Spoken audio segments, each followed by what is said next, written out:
What's up, guys? Hopefully the audio is not absolutely terrible. Happy Hump Day! Diet Dr. Shasta sponsored this video. It's like the shittiest soda. It's not bad, you know. Gets the job done. So, I wanted to talk quickly about the way that we make impressions on people.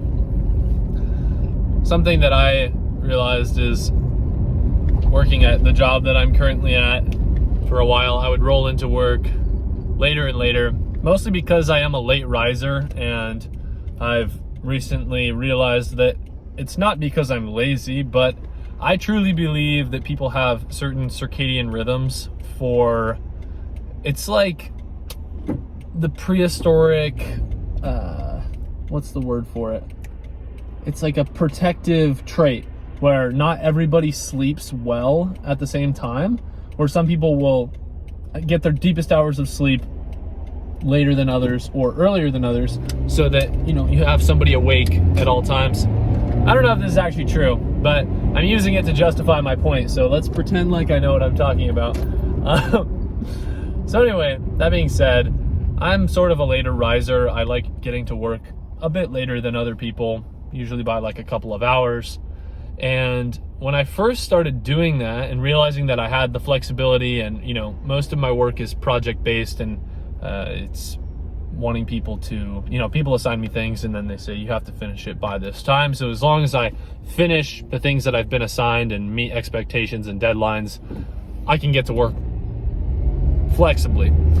So anyway, when I started to do that, I began to develop this idea in my head that I was lazy when I would show up there because I, you know, wanted to get another hour of sleep. But then it's funny to me because now I realize that none of that really matters at all, and we create these perceptions and ideas of people around us based on what everyone else is doing, and we don't really ask what's the most important thing that's happening. For instance, like, everybody else at my work leaves right around 5, but here I am leaving work today at 7, and that's because I went to work a bit later and I worked efficiently in the later hours of the day.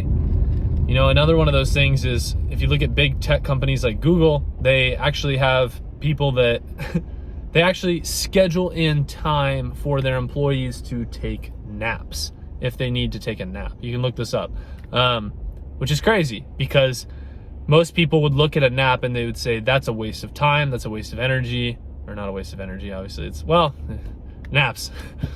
That's a waste of time. You know, like, a company would never allow people to take a nap. That just emits laziness. You know, you bring in your board members, your stockholders, and everybody's taking nap time. That's gonna look kind of weird.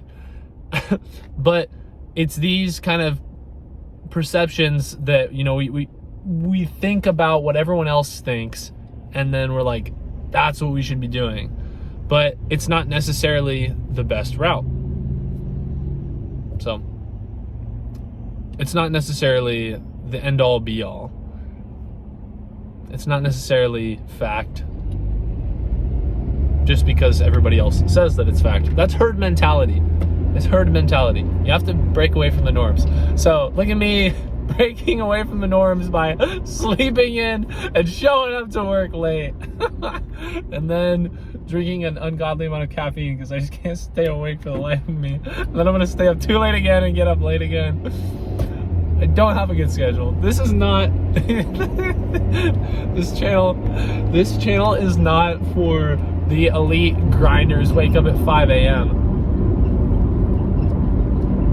I could also just be not very self-disciplined and not like waking up early, but, you know, whatever. I'm just out here reinforcing people that want to sleep in. And drink Diet Dr. Shasta. Sponsor me.